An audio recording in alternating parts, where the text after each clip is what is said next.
Hello there, little masters, and welcome once again to the Prancing Pony Podcast, where the good stuff is the joy of the morning before the dew is dry, when every leaf is green. But the dawn is brief. Westu Hal, my friends. I'm Sean Marchese, the real-life Lord of the Mark.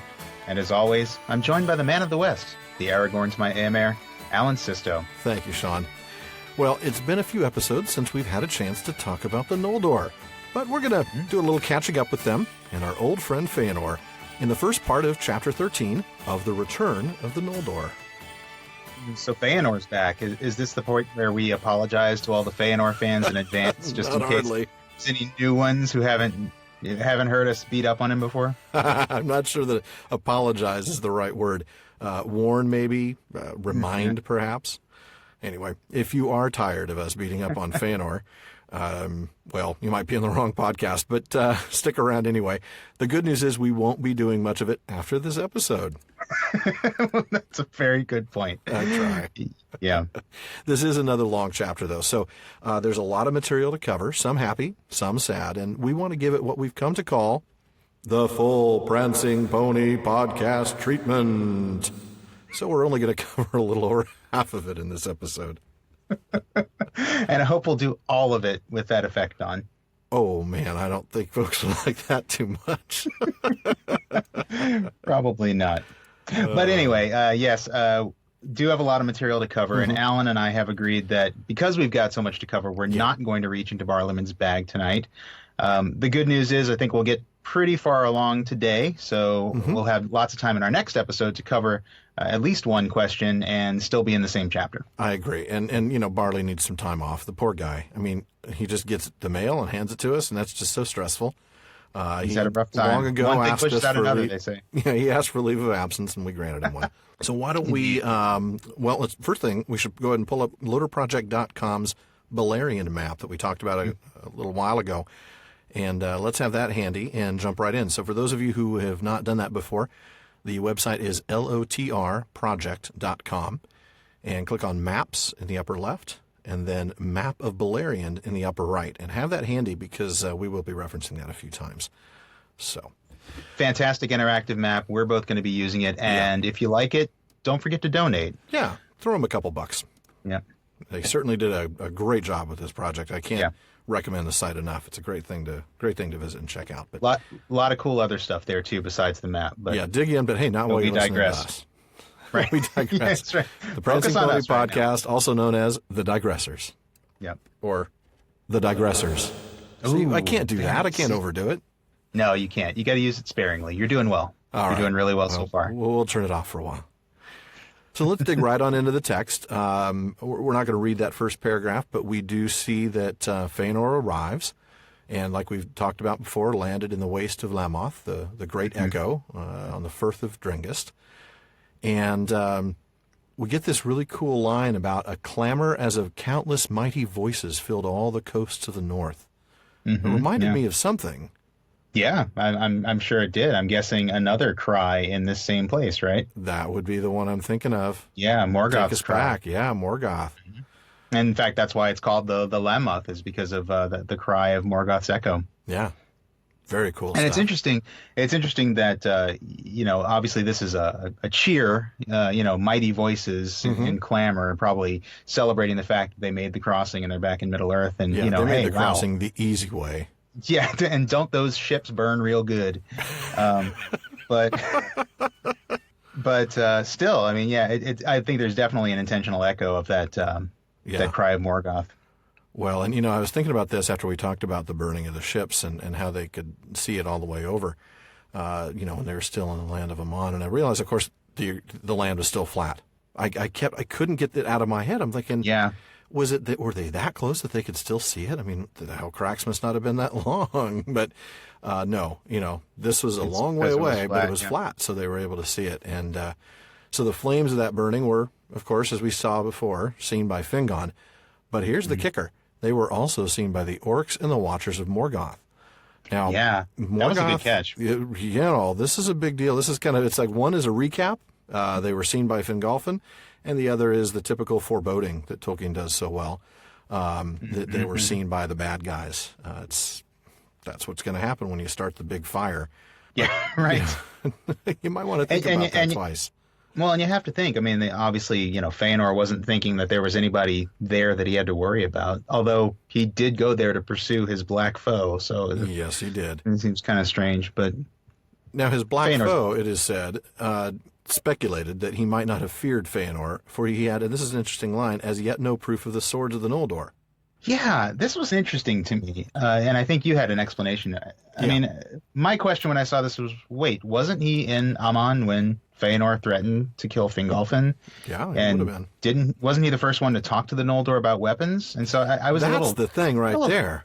Yeah. What do you make of it? He taught them how to. Well, the first thing I thought of was that it was more about proof, not that they had them, because he taught them how to make them for the most part, but proof that they knew how to use them, other than pointy end towards the half brother. He didn't know yet whether they were really competent in battle. Could be. Yeah.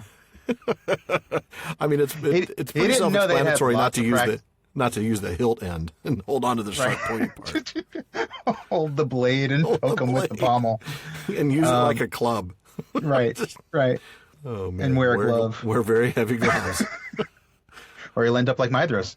But more on that later. Wow, more on that. Wow. That you went there. You went there, not me. Too soon? Was it too soon? Was it too soon? No. Before it happened, by definition, that's too soon. Right, exactly. Good point. Very good point.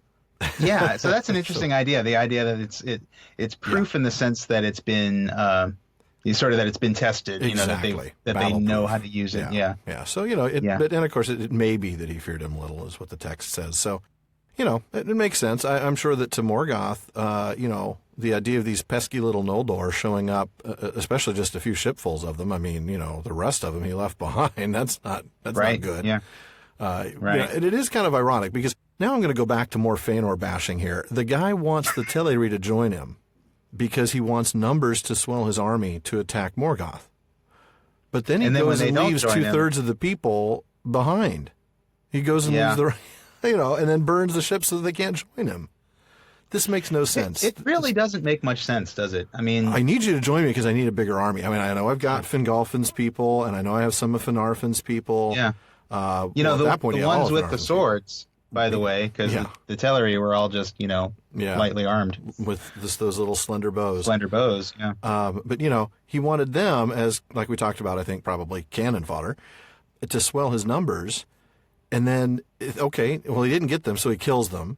And then further up, he says, apparently I don't need that many numbers anyway, because I'm just going to go with the few people that are loyal to me. And then everybody else can, go pound sand or, in a literal sense can, go pound ice, I guess. But, right. So he doesn't really need their numbers.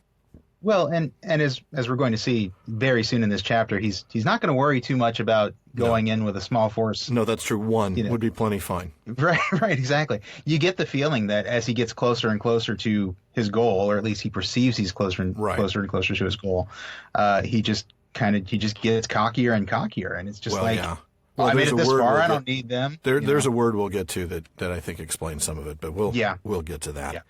So we will read, though, starting that third paragraph, and talk a little bit about the second battle in the Wars of Beleriand. So we'll read that here.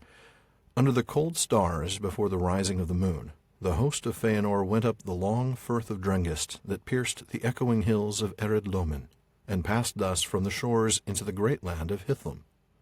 And they came at length to the long lake of Mithrim, and upon its northern shore made their encampment in the region that bore the same name. But the host of Morgoth, aroused by the tumult of Lamoth and the light of the burning at Losgar, came through the passes of Ered Wethrin, the mountains of shadow, and assailed Fëanor on a sudden, before his camp was full wrought or put in defense. And there on the grey fields of Mithrim was fought the second battle in the Wars of Beleriand.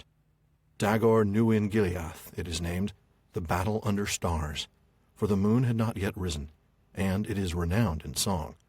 The Noldor, outnumbered and taken at unawares, were yet swiftly victorious, for the light of Aman was not yet dimmed in their eyes, and they were strong and swift, and deadly in anger, and their swords were long and terrible. Good stuff. Yeah, very cool. I mean, we'll cover some more of that later, but, the fact that they were swiftly victorious, the light of Aman not yet dimmed in their face, These are I love that. mighty elves. Oh yeah, I mean they are, these are Calaquendi in their prime.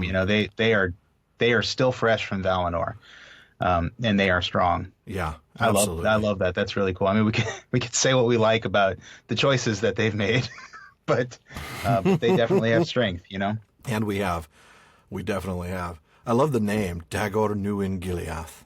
That's a beautiful Isn't phrase. it? Yeah. I don't usually get to name the cool places. I usually let you take those. And Yeah, I know. in this case, thing, but not place. It's a cool one. It's a really cool one. So then, we'll kind of skim the rest of that paragraph. But the orcs flee before them. They're hunted over the mountains of shadow into the Great Plain. Now, this is where it's really useful to look at Loader Project, because you can see the Firth of Drengist over in the northwest of that map, and you can see that goes into the land of Hithlum, and then they go across that valley, and kind of around a little bit of a northern spur of the mountains, and then there's Lake Mithrim right there, fed by a river that comes from the arid Wethrin, along with actually several rivers it looks like feed that. So they're camping there, and then they're attacked through the arid Wethrin, through passes of the arid Wethrin from Morgoth's forces. From Angband. So here they're hunted over the mountains and back into that Great Plain. So that's the Anfauglith, or Ardgalen, and that lies north of Dorthonion there. So that's where the battle's taking place. And then previously... this Anfauglith, or Ardgalen as it's called now, it's kind of Morgoth's front yard. Yeah. You can't see... I know. Thangorgrim on this map. I know, they're so rarely on any of the maps. Yeah. I don't know why that is. Maybe because they're not... I don't think they're on the maps in the book, but... no, they're not. But yeah, I mean, so Thangorgrim, the Three Peaks are somewhere north of where we see Anfauglith on the map. Right. And that's where Melkor and Morgoth. I keep forgetting to call him Morgoth. But that's where Morgoth and his buddies are hanging out. So they're getting attacked. We knew him as Melkor way back when. That's right. We go way back, Melkor and us. Back before, Fëanor became the mini Melkor. Yes. So, earlier Morgoth's armies had gone south through that pass there into Sirion, and then all the way down, and were beleaguering Círdan in the havens of the Falas. So that's all the way down there in West all the way Beleriand, more than halfway south on the map.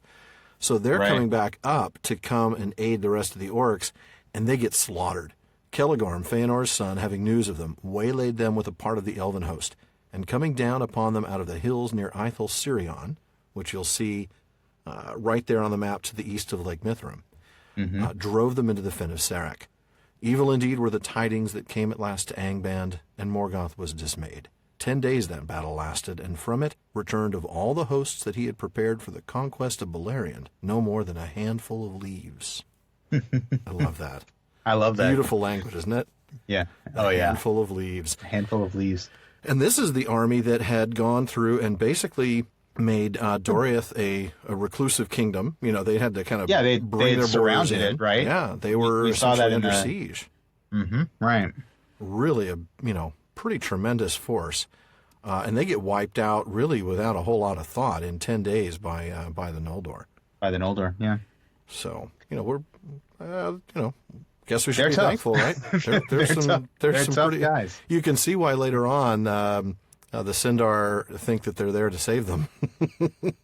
Yes, yeah, exactly. This is again, a fully armed, illuminated army out of the West. That's true. These guys are tough, and the Sindar their swords were long and terrible. So there's the proof of the swords right there, man. Yeah. But dealt out their swords again. You get the next little bit. What happens with our old friend Fëanor? Well, so what happens here? So we're just into the next paragraph there. For Fëanor, in his wrath against the enemy, would not halt, but pressed on behind the remnant of the orcs, thinking so to come at Morgoth himself. And he laughed aloud as he wielded his sword, rejoicing that he had dared the wrath of the Valar and the evils of the road, that he might see the hour of his vengeance. Nothing did he know of Angband or the great strength of defense that Morgoth had so swiftly prepared. But even had he known, it would not have deterred him, for he was fey, consumed by the flame of his own wrath. Thus it was that he drew far ahead of the van of his host, and seeing this, the servants of Morgoth turned to bay, and there issued from Angband Balrogs to aid them. There, upon the confines of Dor Daidaloth, the land of Morgoth, Fëanor was surrounded, with few friends about him. Long he fought on, and undismayed, though he was wrapped in fire and wounded with many wounds. But at the last he was smitten to the ground by Gothmog, lord of Balrogs, whom Ecthelion after slew in Gondolin. There he would have perished, had not his sons in that moment come up with force to his aid, and the Balrogs left him, and departed to Angband. My goodness. Well, there's that word. Well, there's Fëanor. Yeah, there's Fëanor for doing you. what Fëanor does. And Fey is the thing that comes to mind. You know, that Yes. we talked about that before, that sense of Sort of madness of impending doom. madness of, I know I'm going to die, so I can do anything. Yeah. And it, creates in this sense a courage, but one might also say a foolishness. A foolish card, yeah. Yeah. And A really, foolhardiness, yeah. the word that's not used here, but that came to mind in this action, the fact that he, especially if you look at the beginning of what you just read, he laughed aloud, rejoicing that he dared the wrath of the Valar. Mm-hmm. He has no clue. Nothing did he know of Angband or this great defense. Right. This just made me think of Offermod. Oh, totally. Of Offermod. Yeah. I mean, this is overweening pride. This is a pride, that will kill you, as we're about to see. Yeah. It is a pride that leads you to do incredibly foolish things. I mean, totally. I mean, he's already won the battle. Oh, yeah. The orcs are retreating. Yeah. And what is he doing? He's if you would just leave well enough alone, Well, yeah. what's about to happen would not happen. But no, just he wait, thinks- just stick with the or just- van, let the host come Yeah. up, and Yeah. if you think you can take them on, bring all your guys. Morgoth But will he bring all thinks his he guys. is going- Yeah. You get your guys, I'll get my guys. Yeah. We'll finish this thing. The West Side Story, a little. Right. But no, he thinks he's going to finish. He thinks he's going to win the whole war right here. He's nuts. Yeah. He's been back on Middle Earth for, I don't know. A week. Well, the A battle few was 10 days, days, so, a couple weeks. Right, 10 days, yeah. He thinks he's going to win the whole war right here. Crazy. Total Ofer mode, complete Ofer mode. I also like, there's a nice little image in here of the flame of his own wrath. Oh, yeah, you're right. Of course, this is our spirit of fire. Mr. Yes, Fëanor it is. That's the literal meaning of his word. Right. Of his name, yeah. And here we see fire is his... It is his word as well. It is his word. It is his name. It is his word. Pay no attention to me. But we see here that fire is his undoing now. This flame of his wrath that causes him to make this very foolish decision. Yeah. And then literally the flame of the whips of the Balrogs. Well, I guess we don't see that these are whips here, but I'm thinking of, since they're Balrogs, I'm imagining whips. But definitely fire surrounding him from the Balrogs. He's this fire is his undoing, and we've talked so much about how fire has always been symbolic of Fëanor. It's just a neat he's dying as he lives kind of thing here. That is true. He's going out the way he always was going to go out, huh? Yep. In a blaze of glory. Not quite glory, I would say, but definitely in a blaze. Wow. Well played, sir. Well played. So now his sons raised up their father and bore him back towards Mithrim. But as they drew near to Aithel Sirion and were upon the upward path to the pass over the mountains, Fëanor bade them halt, for his wounds were mortal, and he knew that his hour was come. And looking out from the slopes of Eredwethrin with his last sight, he beheld far off the peaks of Thangorodrim, mightiest of the towers of Middle-earth.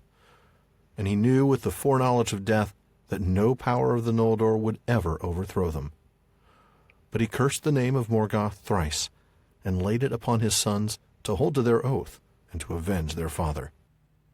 Then he died, but he had neither burial nor tomb, for so fiery was his spirit, that as it sped, his body fell to ash, and was borne away like smoke, and his likeness has never again appeared in Arda, neither has his spirit left the halls of Mandos.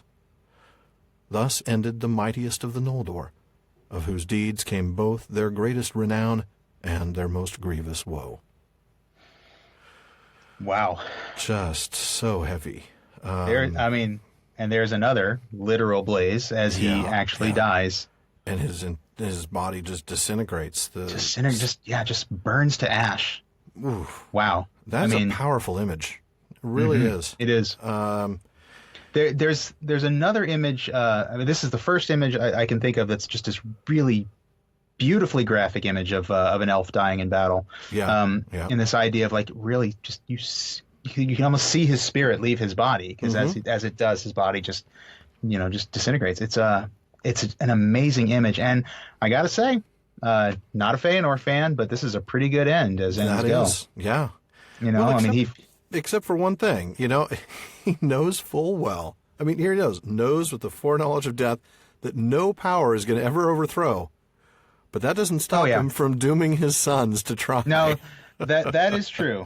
That is very, very true. And this sort of laying it on his sons to hold to their oath, even though he knows that it's hopeless. It's just like you could tell them, you know what, guys, I was wrong.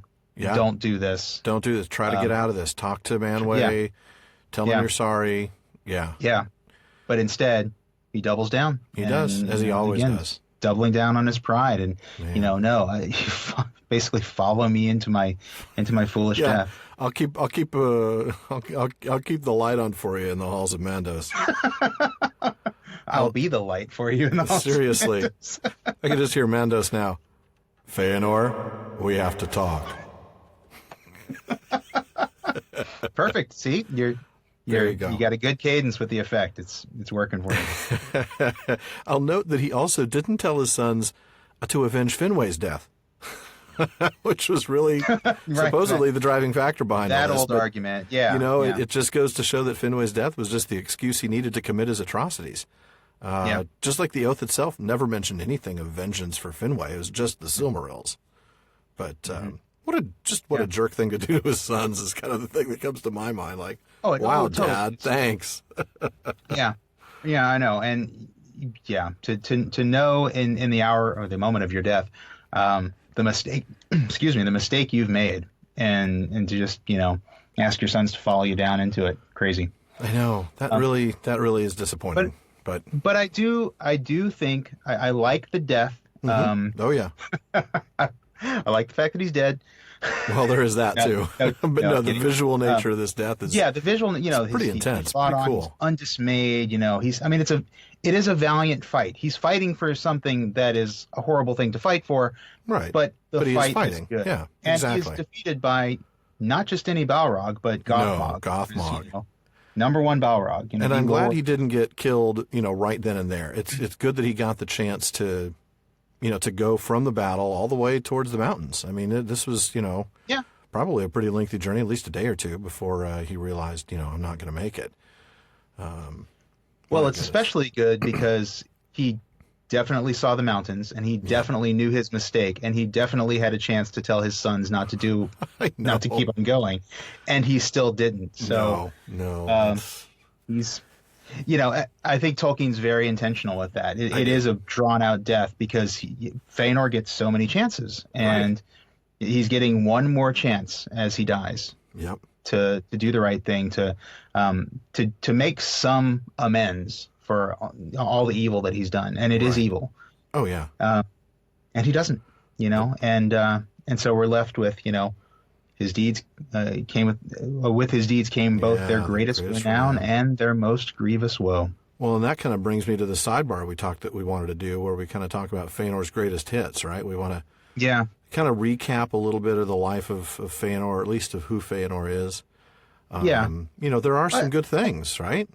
There are, and I think it's worth talking about. I mean, again, we get a lot of. I don't think we get too much flack. I think most people are on the same page with us in terms of Fëanor. But, we do get the comments occasionally, we do get some. And, it's not that we stay up late at night thinking about how horrible Fëanor is. And it's like, oh, I hate him so much. It's not like that. No, I save that for Tariel.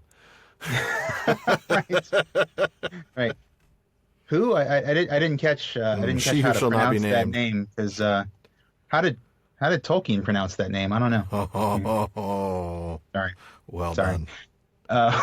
Sorry. But no, I mean, it's, it's not like we're trying to be judgmental or moralizing. It's just we are trying to talk about the story, the story that Tolkien wrote. And we're trying to be clear-headed. I mean, I think it's really easy to see the might and power of Fëanor and be so just bedeviled by it that you ignore what he did or justify what he did because, well, he was angry, he was hurt by the killing of his father, or, he was just what.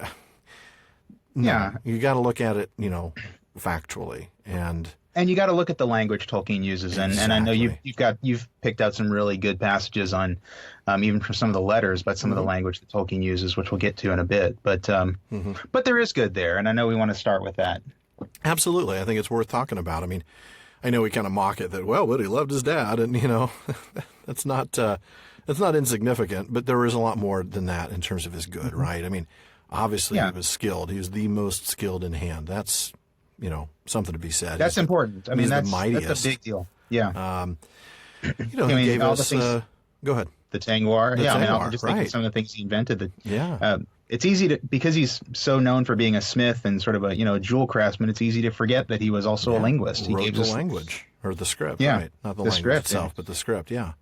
And knowing what language meant to Tolkien, obviously, that was important. That's very important. Yeah.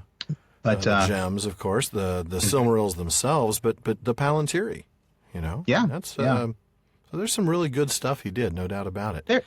There is, definitely. And we talked about this a little bit over the last day or two. I mean, there's something Promethean about Fëanor. Yes. The people who are familiar with the Greek myth of Prometheus, you get the sense that, even though it's not really discussed in detail, you get the sense that Fëanor's inventions really advanced Noldoran culture and probably Elven culture in general a lot. I mean, Tangwar alone. He's sort of, exactly. I mean, he's sort of the grandfather of a lot of the technology, a lot of the the advances in civilization. Yeah.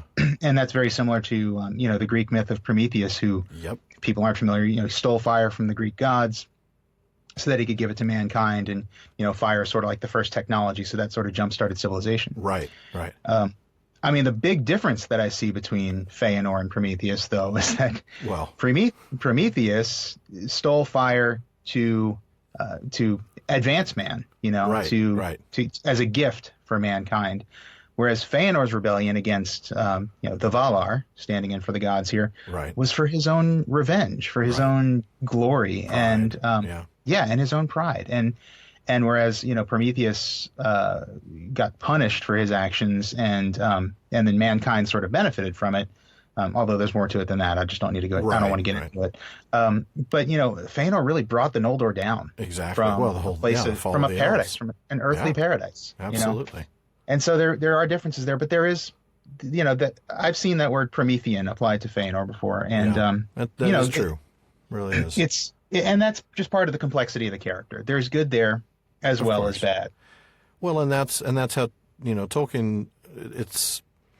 That's intentional too. It is. We talked about this before with all the great things that Fëanor, could have been. It's that greatness that makes his fall so tragic. Yeah. If you don't make him this important, this big, this mighty, this skilled, this gifted, then his fall is no big deal and doesn't influence that many people. Yeah.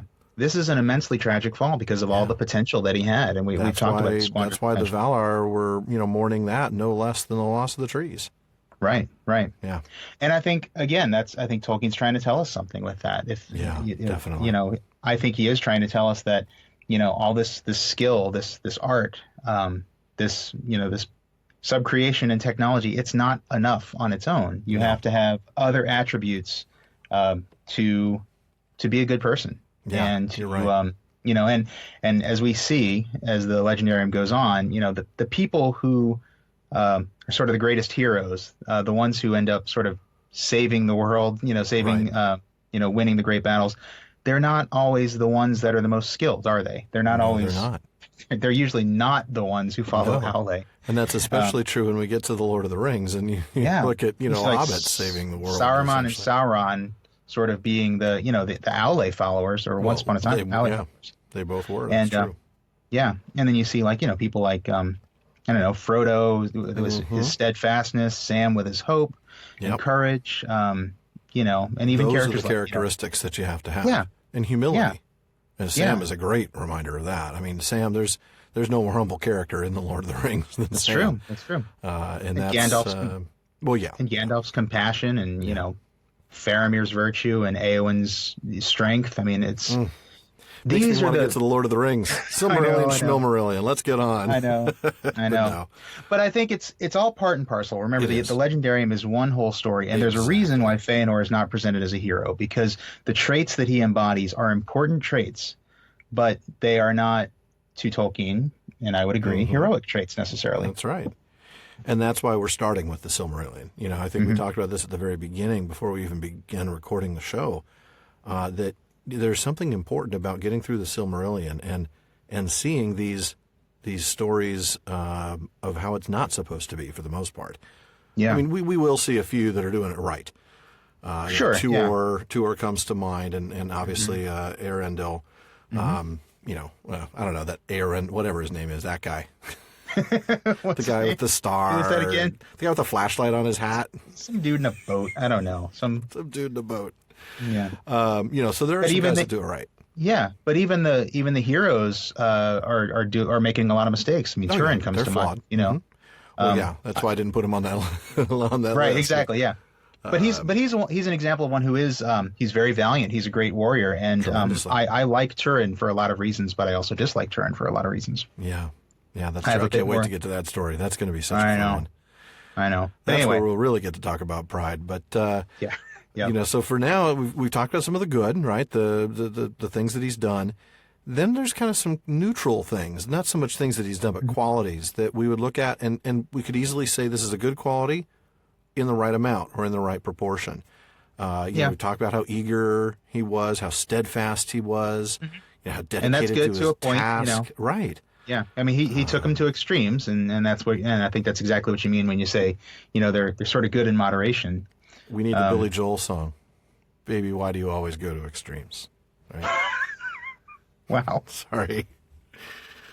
Our music Wow. episode a few episodes back has got me thinking, and then of course our last episode with New World, man.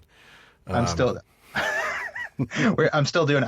trying to resist the urge to give every episode a musical title. But I'm not sure that we should resist that urge anymore. We'll try.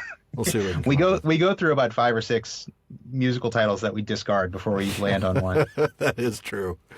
Oh man, that's some good behind the scenes stuff.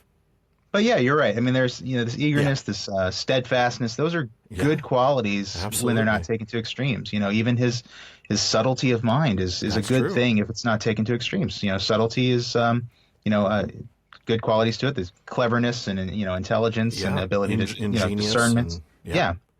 And discernment. But then like taken to extremes. when he was able to figure out what Melkor wanted. When he said that's right. The Silmarils won't be safe anywhere in Valinor. And he perceived his mind. That's right. That's a great quality if you use it properly. Yeah. But then we get some of the bad, right? There we is get some bad. Stubborn, his desire to master the will of others, his hot temper, his tendency to self-isolate.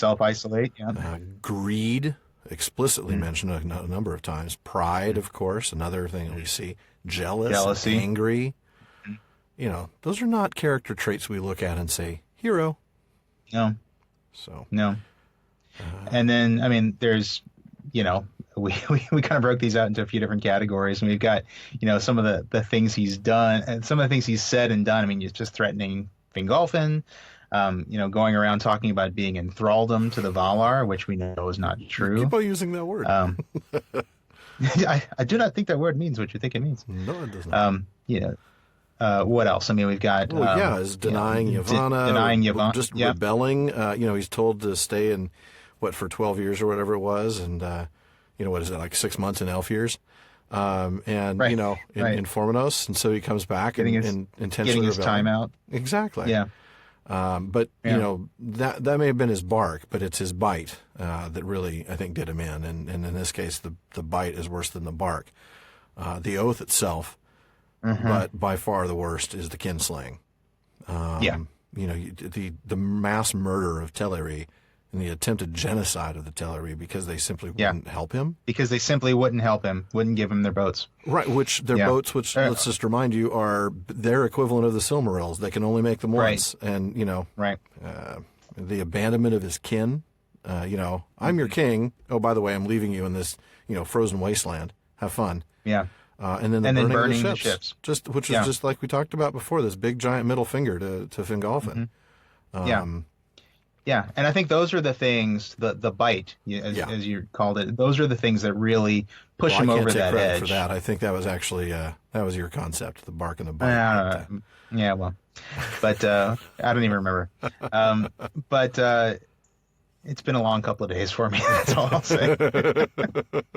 But it's those are the things that really push him over the edge. They really are. And it's like that. That's the stuff that's he is truly a villain. Yeah. For those things. Well, it was only after the kinslaying that the prophecy of the North came in, and that was when you're done. You and your sons can never come back under any set of circumstances. I mean, really, even the oath could have been bark if he hadn't doubled down and kind of held everybody to just like you're right, following him into madness. Yeah, that's true. But you're absolutely right. But once he confirmed it by slaying the Teleri, it's all over at that point. Yeah. You've crossed a line that can't be crossed, and you've become a villain. And, evil is as evil does, to paraphrase Forrest Gump. Evil is as evil does. Not quite sure he was thinking about Fëanor, but why not? No, well, my mama once. But it's true. That's where he goes too far, and so he started out great. He did some wonderful things. There would be no writing without him. There would be no Palantiri without him. There'd be so many wonderful things. The elven cell phones, Right. He needs to work on the form factor a little bit. They don't fit in the pocket very well. No, well, elves they don't have pockets yet. They have these big bag purses. So you just the ball put a crystal ball in your bag and just kind of walk around. It's like a bowling ball. Well, without I don't know. Maybe it did. Maybe they did have little holes to hold on to it. I don't know. No. Maybe he invented some sort of. Well, I don't know.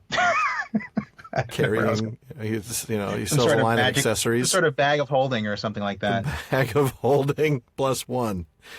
Yeah. Well, all of this got me to thinking: is what did Tolkien really think of Fëanor? Right. I mean, how would he have addressed him in a third person? Not as the narrator of a story. And I'm so glad that you're bringing this in. Yeah, because this is definitive as far as I'm concerned. I agree. We can have whatever opinion we want on Fëanor. People can disagree with us because we're just readers, just like anybody else. We're just two guys with microphones and enough craziness to say let's share our thoughts with people. But Alan, he's just this guy, Yeah, he's just this guy. Zephod's just this guy, Yeah. But so let's go to Tolkien's own words about Fëanor. This is from a letter to Waldman, Milton Waldman, and it's the one that is actually in everybody's copy of the Silmarillion, unless you're only reading a first edition, because it's reproduced in every edition after that.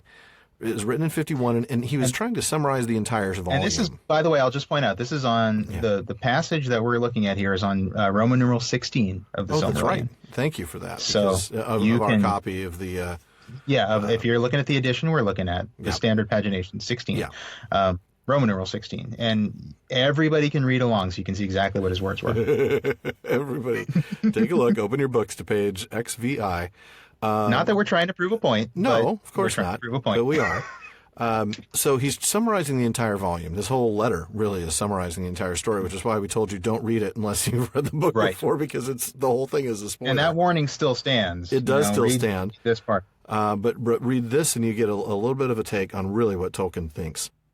He says, "But the chief artificer of the elves, Fëanor, had imprisoned the light of Valinor in the three supreme jewels, the Silmarilli, before the trees were sullied or slain. This light thus lived thereafter only in these gems. The fall of the elves comes about through the possessive attitude of Fëanor and his 7 sons to these gems. They're captured by the enemy, set in his iron crown, and guarded in his impenetrable stronghold. The sons of Fëanor take a terrible and blasphemous oath of enmity and vengeance against all or any, even of the gods, who dares to claim any part or right in the Silmarillion. They pervert the greater part of their kindred, who rebel against the gods and depart from paradise, and go to make hopeless war upon the enemy. The first fruit of their fall is war in paradise, the slaying of elves by elves.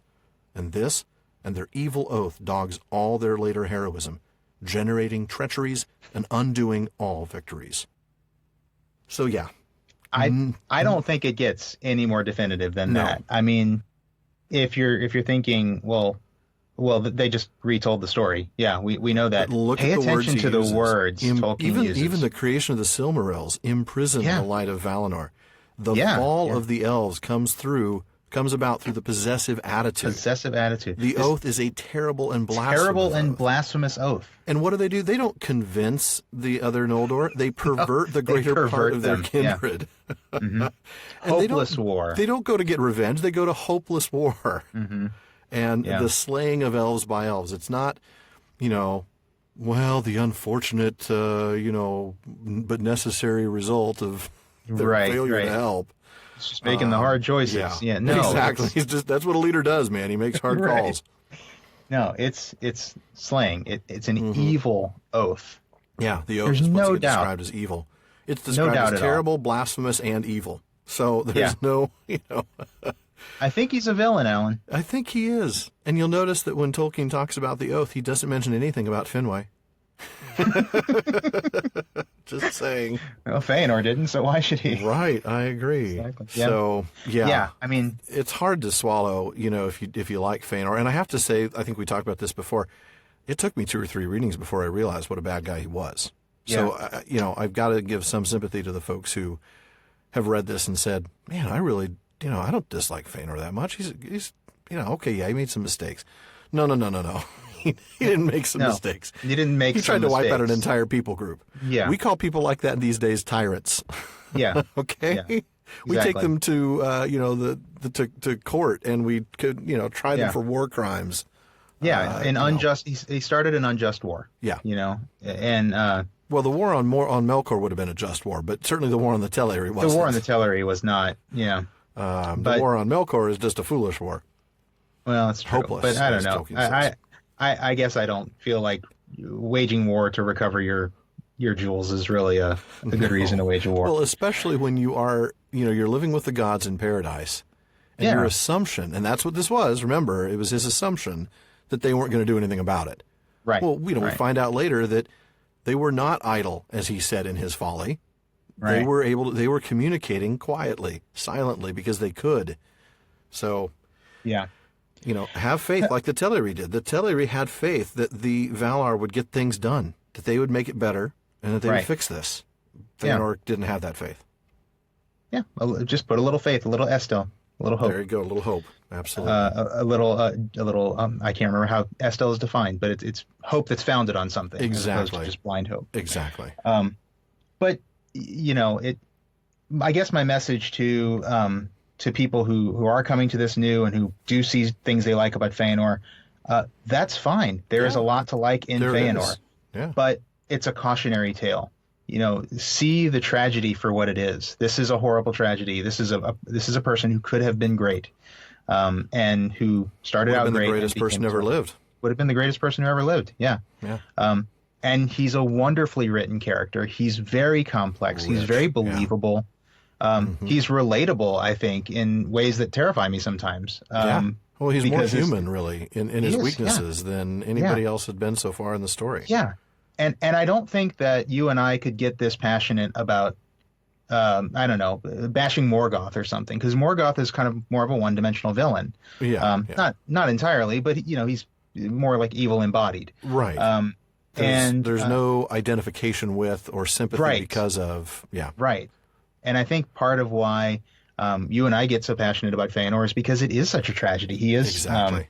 There was so much greatness there that is just wasted. So it's like Maedhros, he weeps for what could have been. And he's the only one who might, in some measure, understand or imagine what could have been. Yeah. Yeah. So again, it's not out of a desire to try and sit here on our our high horse or something and just and judge Fëanor. You have a high horse too? Oh yeah. Oh yeah. You should have seen the stand, the mic stand I had to get so I could sit on my high horse. Really tall mic stand. Oh, yeah. But it's really just about, reading the book closely and appreciating the tragedy for what it is and the cautionary tale And the there. warning. Yeah, that's absolutely right. It's there, but for the grace of Iluvatar go I. So, and that's why we don't really feel that way about Melkor, because you never think to myself, well, that could be me. Right. Exactly. But with Fëanor, you could say, look, I could, somebody killed my dad and took my most precious things, I'd get pretty ticked too. Oh, but I wouldn't go kill my neighbor and wipe out his family because they wouldn't let me their car.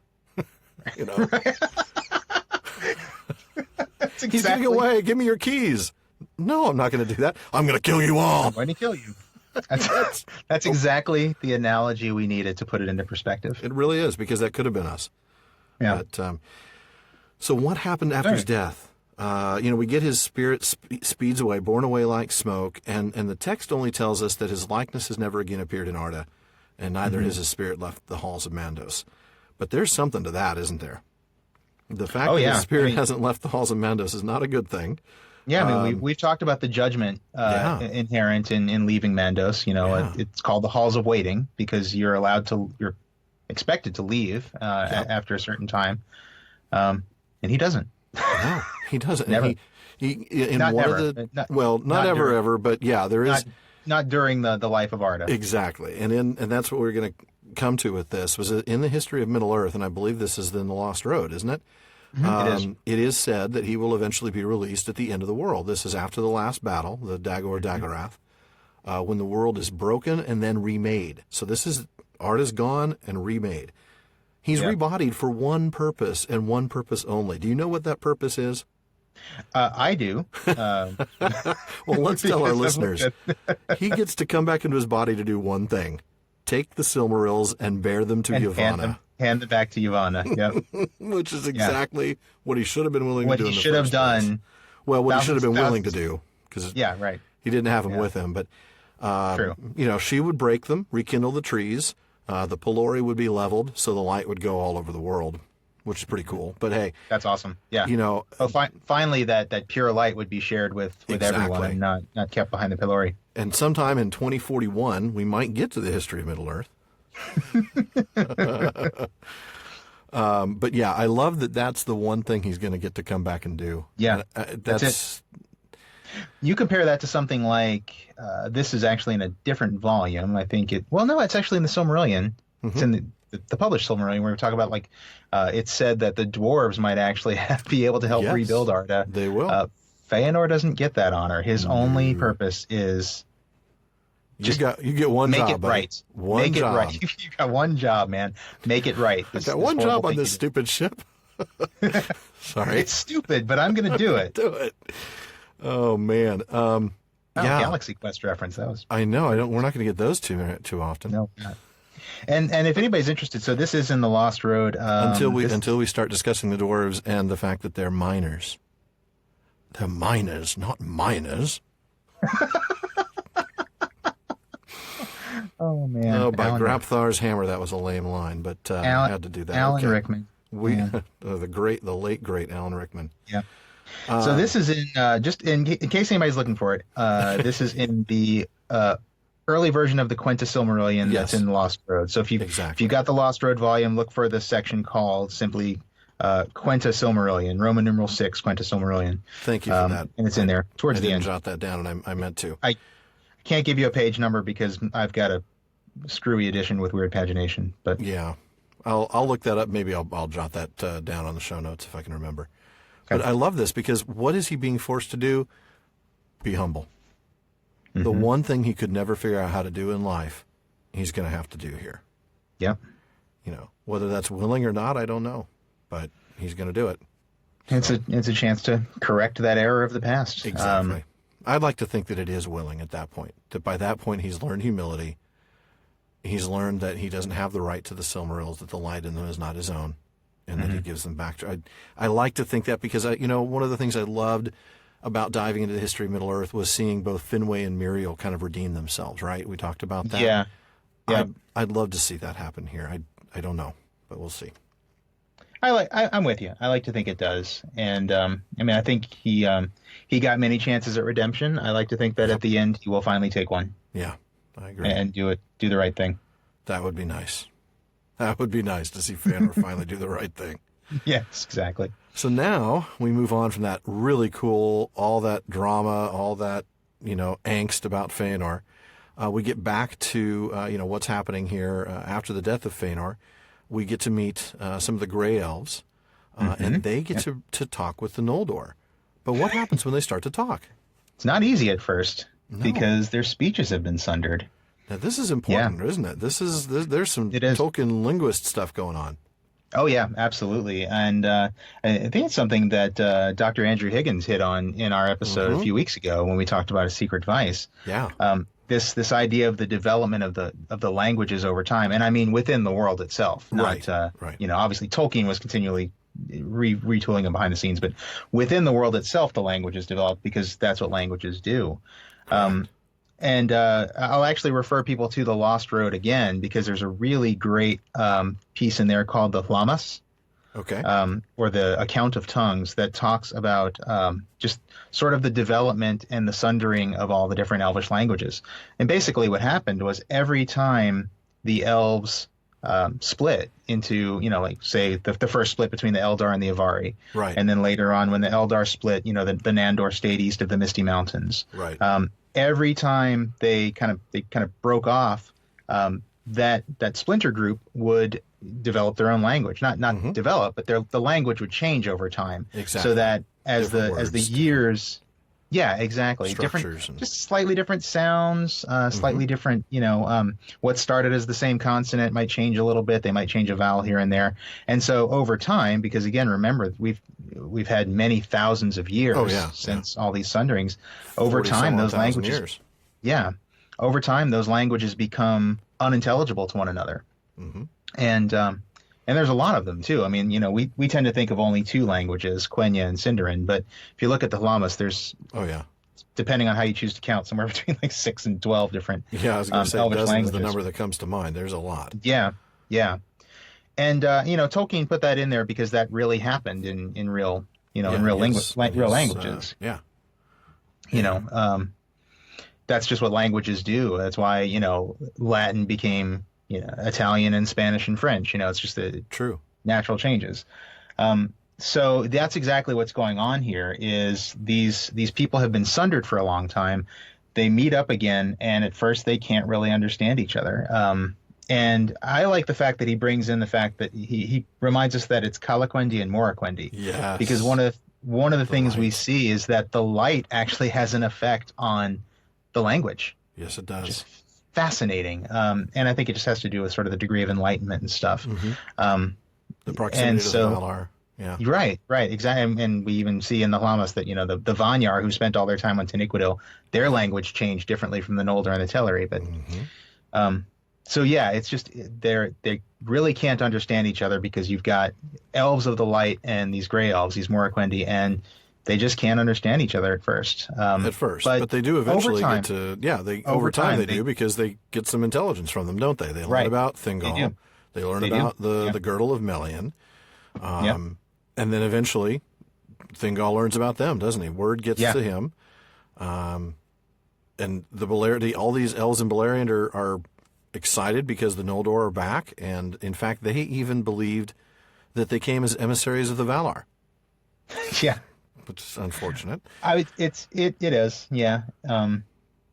It's, again, we talked about it. It's an understandable misconception. Yeah. These guys come fully armed out of the west, and then kill a whole bunch of orcs. You must be here to help us. Oh, wait, you're here to take our lands.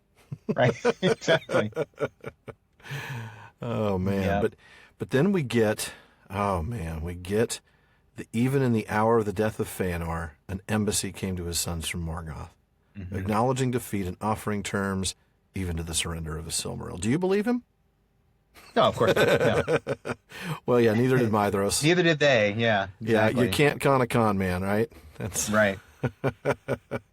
And that's the amazing thing is that, Maedhros knew that Morgoth's people weren't telling the truth.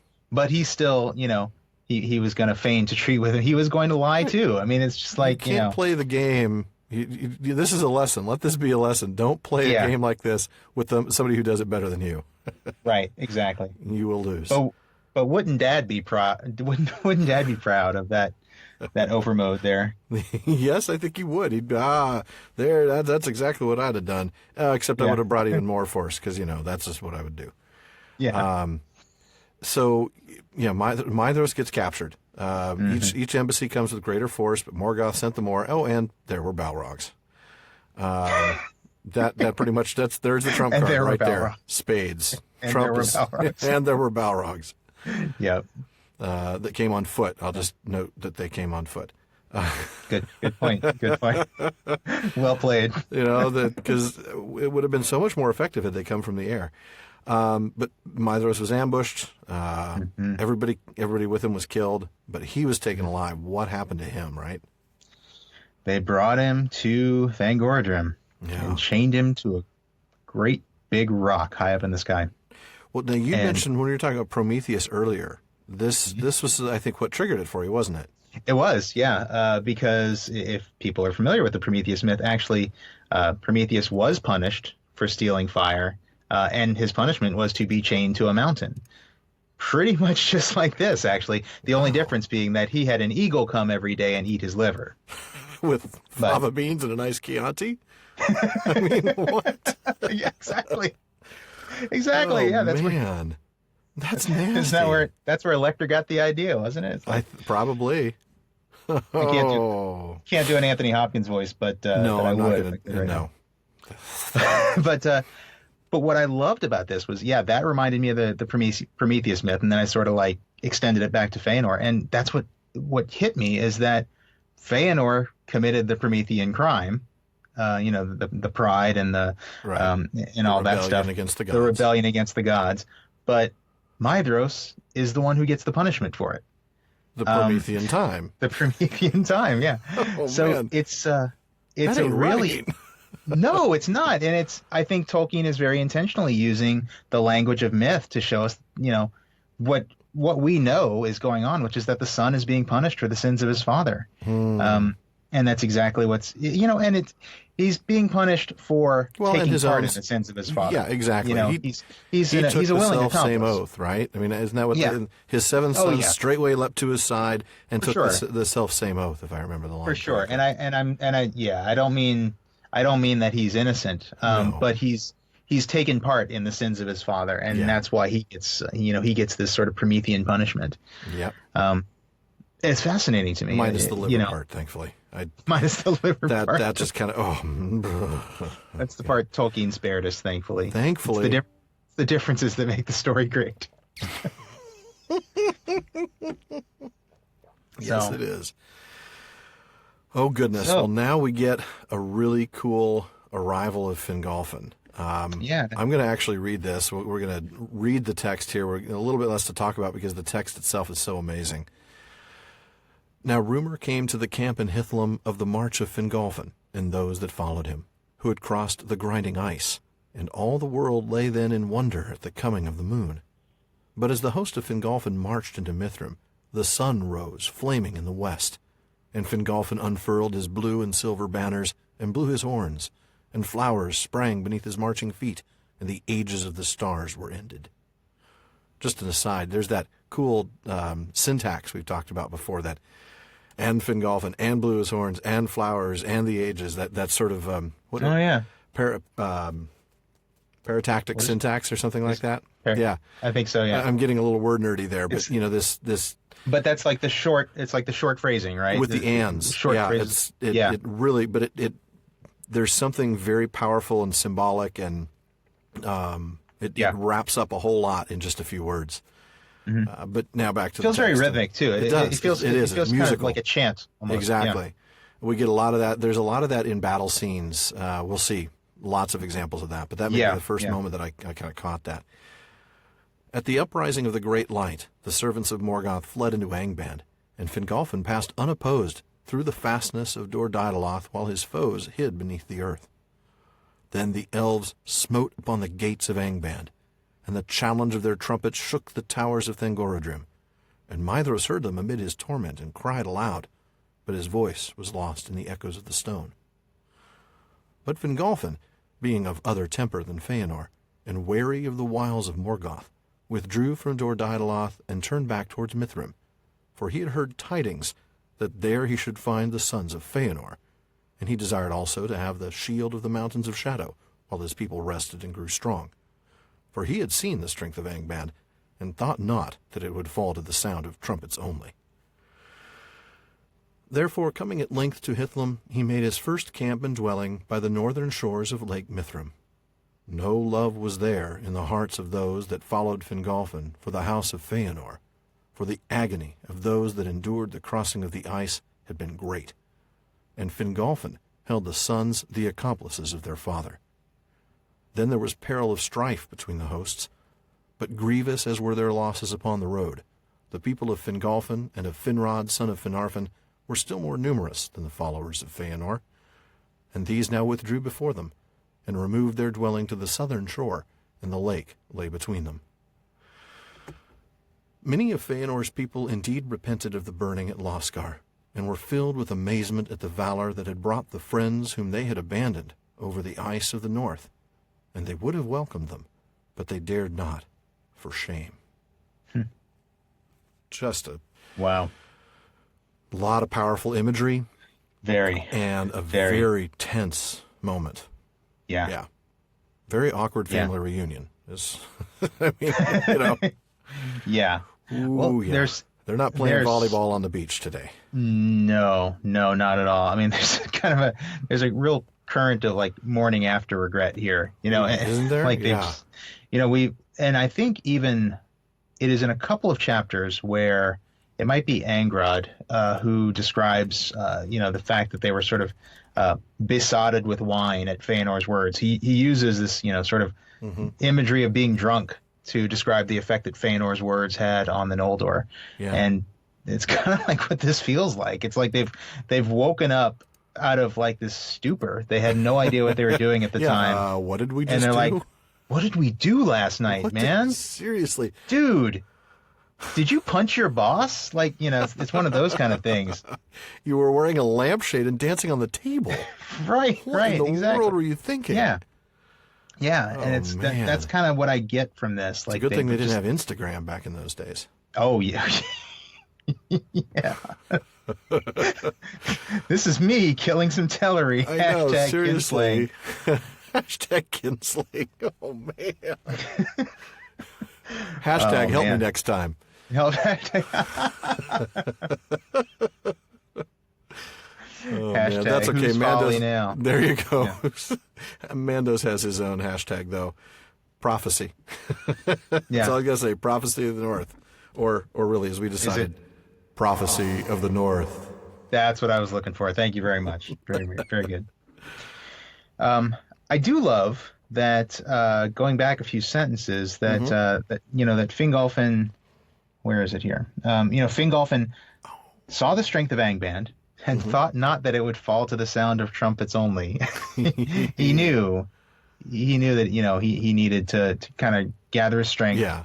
And that's why he went to Mithrim, to get that. Just reminded me, though, of Jericho, of the biblical story of Jericho, where they wandered around with the trumpets they blew trumpets for 7 days, and then the walls came tumbling down. Right? Oh, that's right. That's a biblical story. Even I know. Yeah, that's true. Yeah. And I don't think that visual was an accident on Tolkien's part. I think we were. I'm sure we were to see that this is something that's not going to come down. Even with supernatural help at this point. Right. That's true. That's a very good point. Yeah. And I think that I like that Fingolfin is actually, playing the part of the wise general, the wise commander here. Exactly the kind of command leadership that Fëanor did not display, of wanting to take a break. And, we'll deal with this later.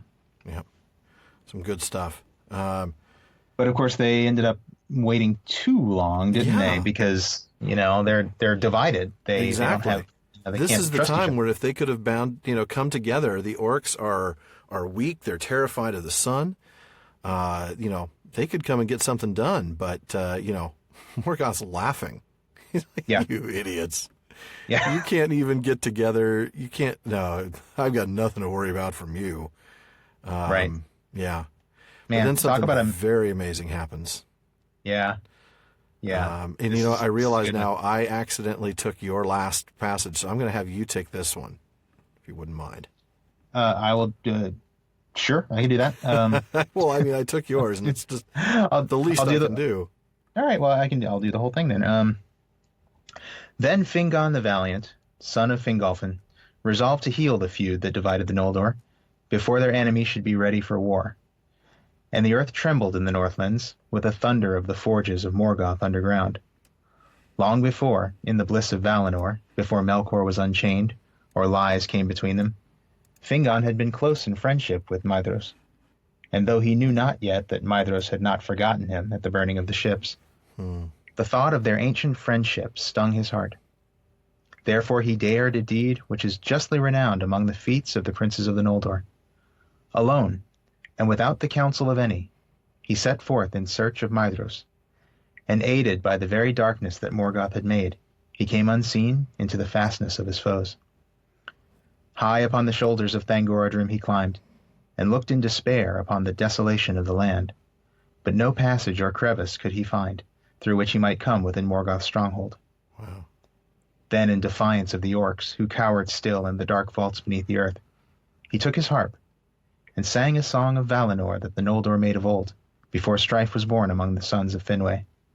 And his voice rang in the mournful hollows that had never heard before aught save cries of fear and woe. Thus Fingon found what he sought, for suddenly above him, far and faint, his song was taken up, and a voice answering called to him. Maedhros it was that sang amid his torment, but Fingon climbed to the foot of the precipice where his kinsman hung, and then could go no further. And he wept when he saw the cruel device of Morgoth. Maedhros, therefore, being in anguish without hope, begged Fingon to shoot him with his bow. And Fingon strung an arrow, and bent his bow. And seeing no better hope, he cried to Manwë, saying, O king, to whom all birds are dear, speed now this feathered shaft, and recall some pity for the Noldor in their need. Let's take a break there and discuss what we've gone through, because that is a powerful passage. Yeah, I'm not sure that you made the right trade there. Actually, I didn't intend to. I realized only after I'd finished the passage before that I'd read. I don't know why I mark you in a color that's usually mine, but and I couldn't just read the next passage. But I wasn't going to stop you. It's like, it's fine. We'll figure it out later. Exactly. I'm really, it's a book. We read it. Exactly. But there's so much there I would have broken if I'd been reading it. I think there's enough to talk about starting in there. The more I read this, the more moved I am by what Fingon does. The sentence that really ties this all together is that, and though he knew not yet that Maedhros had not forgotten him at the burning of the ships, the thought of their ancient friendship stung his heart.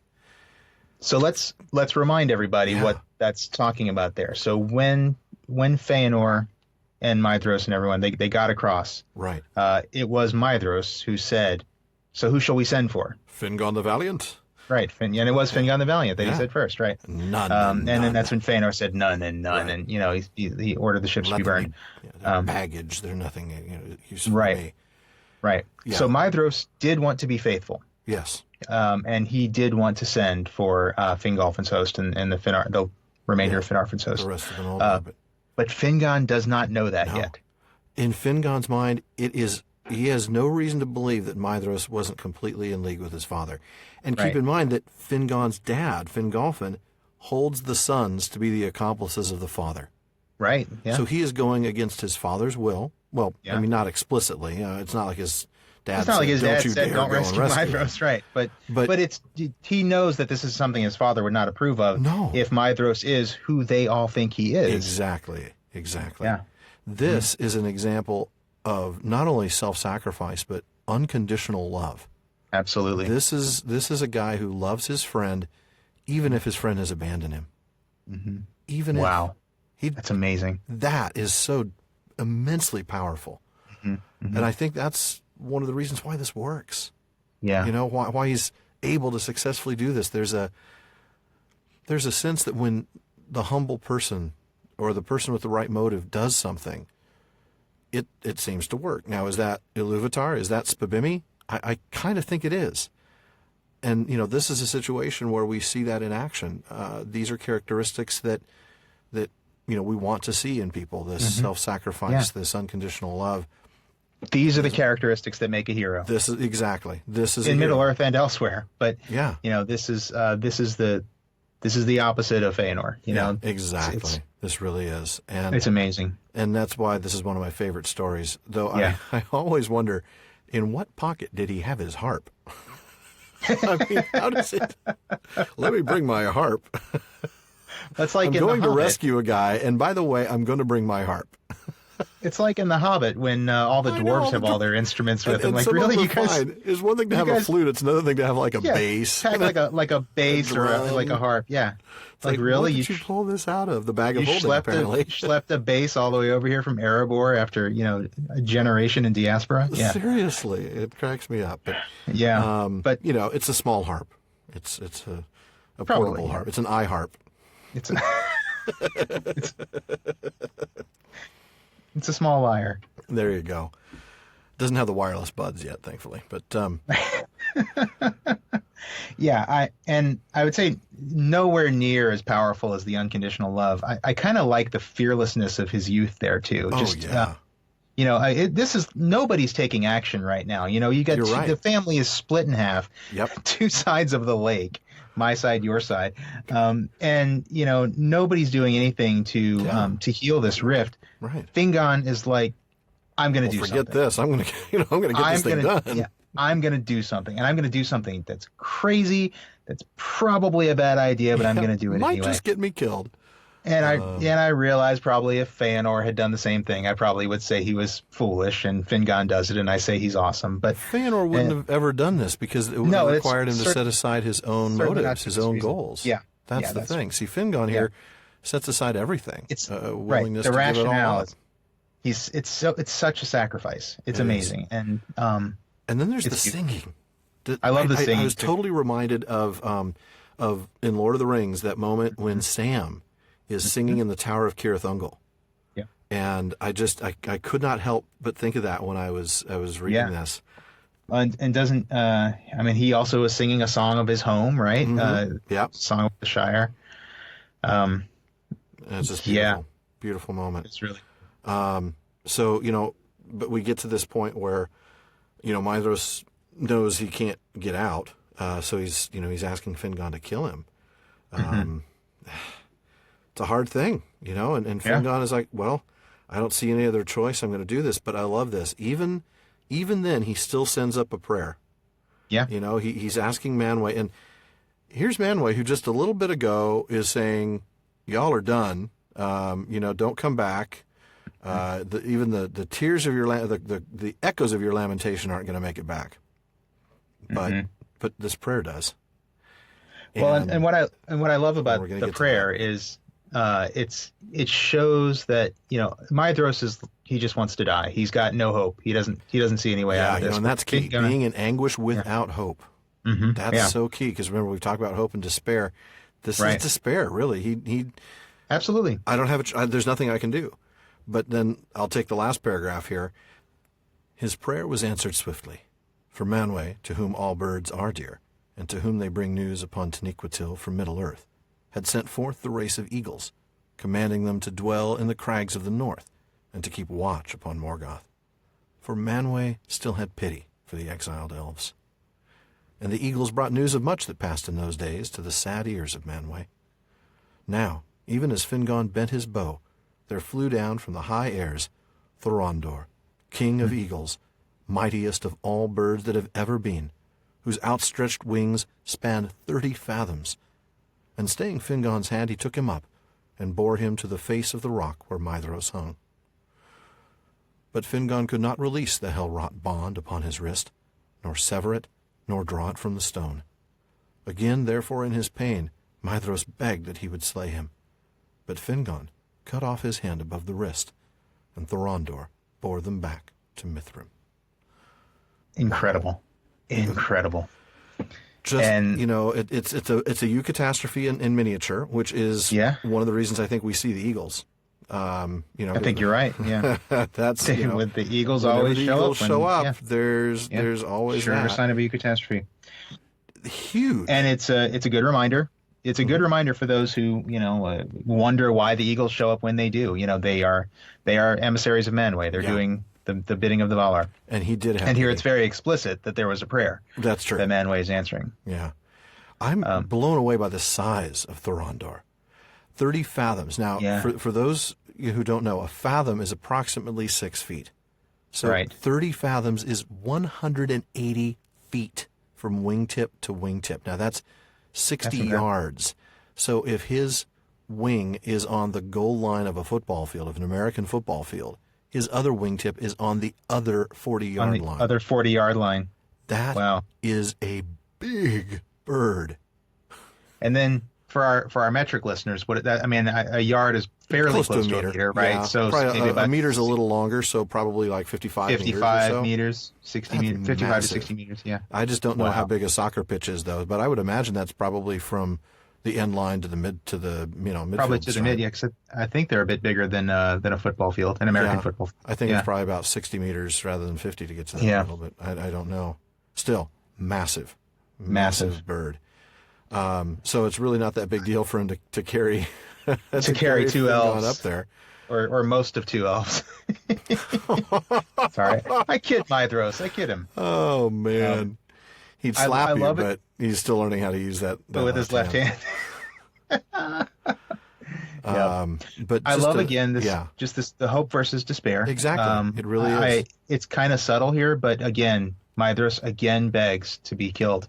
Yeah. Because he sees no hope, no way out. But Fingon, he's got a little tiny bit of hope. Well, I can't have all of Maedhros, but I can have most of him. And I'd rather have most of my friend, most of my cousin, than none of him. It's beautiful. It really is. And he remembered to take home the more important part. He didn't leave Maedhros there and take the hand back. Wait, don't take the hand, dude. Come on. Well, of course, now that he's cut the hand, you'd think they could take the hand and Maedhros and reattach. No, they don't have. Never mind. They don't. They can't reattach the hand. He didn't. I guess of ice or anything. No, I guess not. But I mean, we hear about elves healing themselves when they've got the light of Oman in them. It does kind of be pretty amazing though to grow back an entire hand. Yeah, but still, why not grow back? Just kind of just graft it back on. Yeah. Okay, now we're really pretty far afield. This is a weird fanfic. Let's not go any further. So I'm going to have you take that next paragraph then. Yep. Then Maedhros in time was healed, for the fire of life was hot within him. See, I guess that's where I was getting that from. That's true. And his strength was of the ancient world, such as those possessed who were nurtured in Valinor. His body recovered from his torment and became hale, but the shadow of his pain was in his heart, and he lived to wield his sword with left hand more deadly than his right had been. By this deed Fingon won great renown, and all the Noldor praised him, and the hatred between the houses of Fingolfin and Fëanor was assuaged. Yeah. For Maedhros begged forgiveness for the desertion in Ahriman, and he waived his claim to kingship over all the Noldor, saying to Fingolfin, "If there lay no grievance between us, Lord, still the kingship would rightly come to you, the eldest here of the house of Finwë, and not the least wise." But to this his brothers did not all in their hearts agree. And there's that last line of foreboding, isn't there? Mm-hmm. Boy. Yeah. But I mean, he's showing full repentance for humility, something and he wasn't, for something that he actually tried to stop. Right. The abandonment. He's showing full repentance. Those are the words humility that we see all the time. Those are the characteristics that are supposed to be demonstrated. And we see the love in Fingon and that self-sacrifice, and now we see it, repaid in that repentance and humility. It's awesome. Yep. But again, not all the Fëanorians are there with him. No. I'm thinking the ones that start with the letter C. Probably the C's. Yeah. I don't know about Amrod and Amras, but pretty sure the C's disagree. Yeah. Boy, I love that he lived to wield his sword with left hand more deadly than his right had been. That's pretty cool. I've got news for you. I am now left-handed. I am now left-handed. Yep. We got to get more Princess Bride lines in there. We've made the rounds tonight on the Geek Reference. We have. Doing well. we have. I wonder sometimes, because I know our audience is pretty international. I'm always surprised. We've got folks in everything from Pakistan to Indonesia to off the coast of Africa to several countries in Europe, all over the U.S. I think we've got some of the folks in the what's the 51st state that's in the north? Oh, I'm sorry, that's Canada. Oh man, I kid our northern brothers. We love you. We've already gotten. We got grief because we forgot that Amazon in Canada works just as well as Amazon in the UK. Yeah, we know that now, and we thank you. But we do have an international audience, and I don't know that all of our pop culture references are going to fly. It's kind of like when I first started watching Top Gear, and I didn't get half of the things that they said because they were all right. References to things in English British culture that I didn't understand. But, it still made the show was still great, and I still watched it. So, and then we have no idea how big a soccer field is, and we call it soccer. Oh, you're right. We did. Well, that's because I would call it football if I hadn't just talked about football. About American football. Yeah. I can always Google that. How big is a soccer pitch? Right. I mean, that's thank goodness we have internets. Yeah. Oh, apparently it's a variable. Who knew? 110 to 120 yards. Oh, is it? Well, that's why we can't remember. So it's 100 to 110 meters according to FIFA. So that's so it is about half. Yeah. Thorondor's wingspan was about half My of a soccer goodness, pitch. that is big. Yeah. Man. Big bird. You don't want him near your car right after you've gotten it washed. Just going to leave that right there. Yep. This is a pretty powerful moment for Maedhros to say kingship. And so we get that whole thing about the dispossessed, as Mandos had foretold. Right. And it's interesting. He's saying, if there lay no grievance, still the kingship would come to you, the eldest of the house of Finwë. So he's saying that the kingship doesn't go to the son of the king. It goes to the eldest of the line of the king. Yeah. That's an interesting, I don't know the name of that, but that's an interesting form of inheriting the kingship. Mm-hmm. Because, we'd see how that will, impact things later. But the line now goes through Fingon. Big problem for those Sea brothers who aren't very pleased about that. Right. But it wouldn't have mattered. They never would have been king. I mean, this is Maedhros. Maedhros is the only one of the line that would have been king out of these 7. He's the oldest of the children of Fëanor. Right. That's true. So it's his call to make. Honestly. It is his call to make. Yeah. And I love it because, we talk about humility and repentance, but it's always an act in keeping with repentance. And this is an act in keeping with repentance. Mm-hmm. But, like we see the split between the sons of Fëanor. Some are okay with this, some aren't. Big thing. Yeah. So now we get the response of, let's see, we get Thingol. We're up to Thingol now, aren't we? Yeah, Thingol doesn't exactly, isn't pleased to have all these people show up. He's not thrilled. Yeah. They want new lands. He's not too keen on giving them any lands. Certainly doesn't want to let the girdle down. He's going to build that girdle and make them pay for it. Mm-hmm. Sorry, had to go there.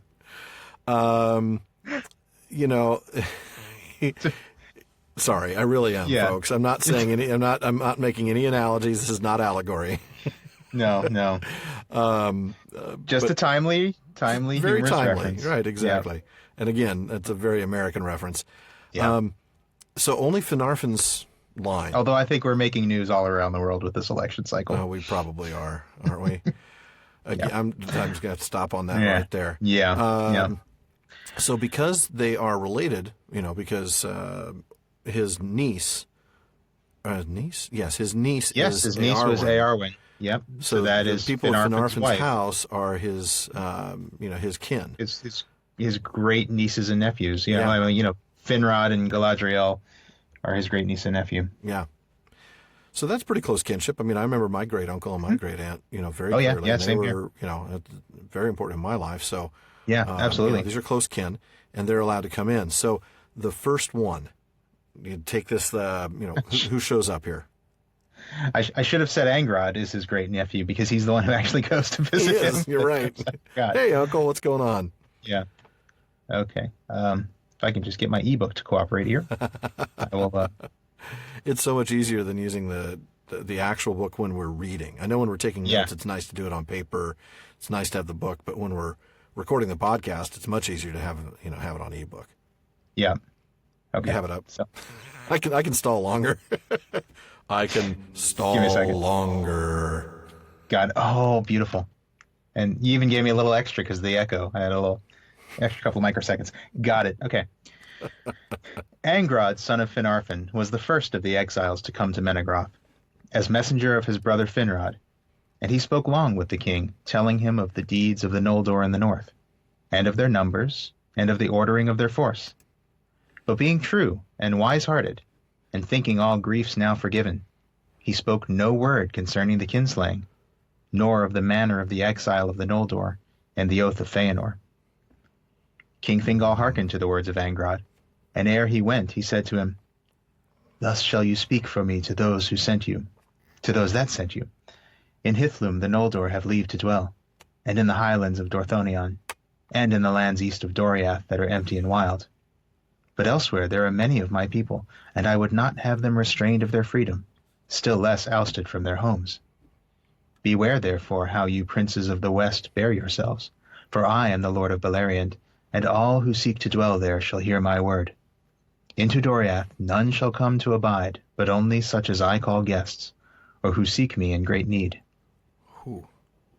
So Angrod doesn't exactly lie, but he doesn't tell them the whole story. Kind of a white lie, right? It's kind of an omission, but it sounds like he's it seems well out of intentioned. innocence, right? Yeah, right. True and wise-hearted is not something you apply to somebody who's trying to be deceitful.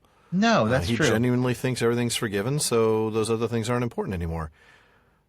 Which is strange. That is strange, considering you're talking to the uncle of many of the people who were killed. Yeah. Let's just be clear. Exactly. Yeah. Yeah, that's not going to fly so well. No, it's not. And I like Thingol's strength here. I don't know if strength is quite the right word, but just his sort of confidence. Certainly, it's confidence. Thank you. Assertive, that's exactly sort of. This is how it is here, folks. This is not your land. This is my land. This is my land. This land is my land. It isn't your land. From the highlands of Doriath to the West Beleriand. To West Beleriand. From the Falas to Anfalglith. You said you were never going to sing on this podcast. Well, that was just that was too obvious for me to miss that opportunity. This land was made for me and me. Oh, man, it must be late. Yeah, it is. Well, that actually brings me to the map, right? I mean, don't we want to kind of chat let's about do that. that? It's probably a good. So good he's chance claimed, for the again, as we've talked about before, lordship over all of Beleriand. But he tells them where they can live, right? He says, in Hithlum they have leave to dwell. Okay, that's over here in the far northwest of the map. Over pretty far from Doriath. And pretty far north. A little chilly up there. Also in the highlands of Dorthonion. Okay, that's not too far from Doriath. That's directly north between Anfalglith. It's labeled Tower as Tower Nufuin is the larger name on but that's sort of between those two sets of mountains. Yeah, so you get to live between Morgoth and me. Yeah. I like that idea. You get to live between Morgoth and the Eret Gorgoroth. Right, yeah. Spiders between on one scary side. And scarier. And in the highlands, the highlands of Dorthonion and the lands east of Doriath that are empty and wild. So like Estelad and Thargelion, East Beleriand. Certainly not further down in Osirian, because we know that that's where the green elves are. Right. But so they're given, some opportunities to live there, but you're not going to come into Doriath unless you're my guest. Yeah. Or seek me in great need, as they say. Well, so now we get the response, don't we? This is fun. So now the lords of the Noldor held council in Mithrim, and thither came Angrod out of Doriath, bearing the message of King Thingol. Cold seemed its welcome to the Noldor, and the sons of Fëanor were angered at the words. But Maedhros laughed, saying, "A king is he that can hold his own, or else his title is vain. Thingol does but grant us lands where his power does not run. Indeed, Doriath alone would be his realm this day, but for the coming of the Noldor. Therefore in Doriath let him reign, and be glad that he has the sons of Finwë for his neighbors, not the orcs of Morgoth that we found. Elsewhere it shall go as seems good to us. But Caranthir, who loved not the sons of Finarfin, and was the harshest of the brothers, and the most quick to anger, cried aloud, Yea, more, let not the sons of Finarfin run hither and thither with their tales to this dark elf in his caves. Who made them our spokesman to deal with him? And though they be come indeed to Beleriand, let them not so swiftly forget that their father is a lord of the Noldor, though their mother be of other kin. Then Angrod was wrathful, and went forth from the council. Maedhros indeed rebuked Caranthir, but the greater part of the Noldor, of both followings, hearing his words, were troubled in heart, fearing the fell spirit of the sons of Fëanor that it seemed would ever be like to burst forth in rash word or violence. Like father, like sons, apparently. Yeah, exactly. They really don't change, and I'm even I'm even disappointed in Maedhros here. I know he showed such humility before, and now he's being this kind of arrogant little spoiled brat, really. Yeah, he's just kind of certainly way better than Caranthir here, but still just laughing it off. This is Elwë, that you're talking about. This is one of the original three emissaries of the Valar, and you're just sort of laughing off his claim to lands that he's lived in for thousands and thousands of years. By the way, 10 to 12,000 years, I think we figured minimum. Yeah. So it's an arrogance. It's kind of a kind of a harmless arrogance, I guess, but it's still arrogant. Yeah. Well, and to a point, he's actually right. I mean, that is true. The king, the first part he says is right. The king is he that can hold his own. If this is his land, then he needs to have people there. If it's empty and he doesn't have any power, then of course we can live there. Yeah. But he does get a little snotty with the whole, well, if it wasn't for us, Right. He's very, very although that too, I guess, is technically true. That's true. I mean, he would have had the orcs of Morgoth as neighbors. But, but really, it's the attitude, Caranthir. isn't it? Caranthir. Yeah. But really, nasty. It's Caranthir who's just, Well, and he doesn't he doesn't even want the sons of Finarfin being involved in this communication. Right. No, he's treating the sons of Finarfin as though they're other, Yeah. Well, to him they are, of course, because they're mother. Because they're part Teleri, yeah. Well, they're just and they're not sons of and they're not sons of Fëanor. Fëanor, Good point. So, but but this comment about their mother being of other kin, you can see why Angrod got mad. Referring to Thingol as this dark elf in his caves. Yeah, that's true. That really is a dark elf in his caves. But yeah, we're not at the point where we should be telling you mama jokes. Right, shouldn't be bagging on. This is just not right. Right. Yeah. Exactly. But yeah. So now we get yo mama's so teller and. Never mind. Let's not go there at all. We're going to pull up the map here because the rest of this is pretty map heavy. Yes. So we get where they all go. Let's take a look here. We're just going to kind of skim this section. We're not reading it, but so let's see the region of the March of Maedhros. We can see that under the area of the land called Lothlan. It's up in the northeast corner of the map. You'll see that. Boy, that is really tiny text. Okay. It is. It's very tiny text. But what's kind of interesting about that is that land, it doesn't have a lot of natural defense. It's not a narrow land. It's not fenced in by big mountains. It is a weak point, and Maedhros is the one to take it because he knows, that's his purpose there, to lessen the chance of strife. He's the one who's willing to take that risk on himself. And I think that's pretty cool. That kind of puts him back in my good graces. That's a great, really good sacrifice there. Putting himself sort of in harm's way there. And also I like also that he's taking responsibility for his brothers, wanting to lessen the chances of strife, get them out of there where they can't cause any trouble. Which is cool. And not surprisingly, we see that he remained friends with the houses of Fingolfin and Finarfin because, he kind of put his money where his mouth is, so to speak, as we say in the U.S. Well, and he rebuked Caranthir for his... And he rebuked Caranthir, that's true, yeah. Speaking of whom, they end up living further east. Oh, before we go on that, I just want to say, so this is just one of my favorite words, march. I just love this. Tell us what that means. This March of Maedhros. So this is a word I think we've talked about it before on the podcast. It basically means a border territory. Right. And it's the same word, actually, that Tolkien renders as mark when he refers to Rohan. The Ritter mark, right? The Ritter mark. Yeah, it's the border territory of Rohan. It's because it's on the border of Gondor.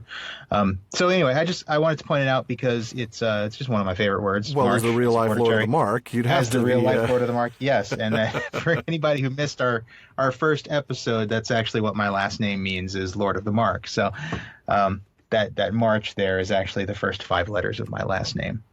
Very cool. That's why I like it. Had to throw that out there. And I like it too. So Caranthir thank you. dwells further east, beyond the upper waters of Gelion, about Lake Helivorn. So this is on the map, but it's in the far east. If you look south of the March of Maedhros and then east a little bit, you'll see Lake Helivorn there in the shadow of the mountains. Tiny little lake. Yeah, sort of tucked so away it looks like that's yeah. where they live. So they kind of live right behind Maedhros in terms of where Morgoth is. So okay, brother, you stand right over there. I'm going to stand behind you. Don't worry, I got your back. So that's where Caranthir lives, and they ended up involved with the dwarves, making alliance. Do we get a lot of the other? We don't really get any of the others where they live. The other yet. brothers We'll at get this them, point. No. We'll get them later. But you came up with something that I don't think I'd ever really caught about Caranthir before. Yeah, this is just something neat that I picked up on. You mentioned that he had traffic with the dwarves because they were right there on the Ered Luin. And it does say here that since both peoples feared and hated Morgoth, they made alliance and had of it great profit. Right. For the Naugrim learned many secrets of craft in those days. It was kind of neat. I just sort of picked up on this idea of, and then actually goes on to say that let's see, where does it go? And when the dwarves began again to journey into Beleriand, all the traffic of the dwarf mines passed first through the hands of Caranthir. Of course, and thus great riches came to him. So it just struck me that Caranthir has basically set up this little, this sort of little realm on the side that he's just getting rich off trade. Yeah. Which is fascinating. I mean, he's actually going to disappear for the most part for, I don't know, maybe about 40 pages or so, which is something like 400 years of narrative. He's going to pop up occasionally. You'll hear references to people passing through the realm of Caranthir, and you'll see that people mention that he's not that he's not going to war and things like that. Right, that's the thing. It's one thing to sit back and get rich. Another thing is to sit back and get rich and let your brothers do the fighting. Get rich and let your brothers do all the fighting. Well, you don't come to war. It's actually going to be a very long time. It's going to be a very significant event that's going to happen later on. That's going to bring him back to battle. Yeah. It's really going to take a lot to get him out of this, and I just thought it was really fascinating. It is too. We've seen a very bad side of Caranthir. Just now with the argument over Thingol's words. Now we're seeing another bad side of him. We'll get to see more later. We're going to get to see a lot more later. A lot more. He's a nasty little man. And this is just like, it's the pettiest thing, isn't it? I mean, they came to Middle Earth to, avenge their father, to fight Morgoth, to get back to Silmarils. Not the best of intentions in the first place, and he's not even going to do that anymore. No, he's just going to sit and skim off the top of traitors, Yeah. So I thought that was an interesting thing exactly.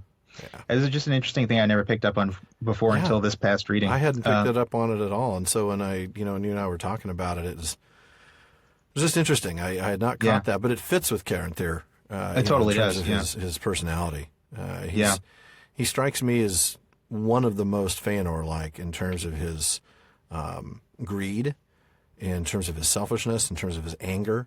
I mean, there are others, but I'm constantly reminded when I see these differences between the brothers of that wonderful line about Fëanor's wife, who she bequeathed her mood to some, but not to all. But not to all, yeah. Yeah. And then Caranthir I think it's just compounded by the fact that I don't even really see that he's got much to offer besides his bad attitude. Of all the horrible things we've said about his father, at least his father was good at a few things. Yeah, that's true. His father did have some pretty amazing talent. And Yeah, you're right. I mean, this guy's not making any Palantiri. He's not making any gems. He's not writing any scripts. He's just... Right, exactly. Although we do see, although this is interesting, that it does say that Nalgrim did learn some secrets of craft. So, I guess they must have learned something. He must have had He'd some... hold on to some knowledge, certainly. Right, right. And I actually, this made me think of Telkar. I think a few episodes ago we talked about that. You're right. Yeah, we talked about the fact that Telkar was one of the dwarves of Nogrod, and I think we were trying to figure out was he working then when we were talking about the Sindar, and I'd forgotten this part here. It refers to the dwarves of Nogrod, so it's possible that maybe this is when Telkar comes in. Maybe he was working with a little bit of Noldoran knowledge here. Total speculation, but that's what we do on the Prancing Pony podcast. It's our thing. That's the Prancing Pony podcast treatment. That almost called for the effect, but I'm gonna pass almost on that. Okay. But it does wrap it up for another episode of the Prancing Pony podcast. As always, folks, we really do thank you for joining us, especially tonight. We were a little different tonight, I think. So thanks for joining us. And join us again next time when we finish up the chapter with the Merith Aderdad, the Dagor Aglareb, and a bunch of other things we'll probably mispronounce. Plus, Ulmo gets involved in affairs in Middle-earth again, doesn't he? He does. Yeah, he might set a thing or two in motion. We'll have to see. We will. And we get the first appearance of Glaurung, much to the dismay of Morgoth, of course. As always, if you need cheap paperbacks to mark up, please use the links on our library page at theprancingponypodcast.com. We also have links to audiobooks and music CDs and a few other cool things for your Tolkien collection. And if you haven't done so already, please subscribe on iTunes or Google Play Music. We need your iTunes reviews, so please, if you haven't left us a review yet, please do so. Really appreciate it. We're also on Stitcher and TuneIn. Thanks to those of you who are visiting and commenting to us on social media.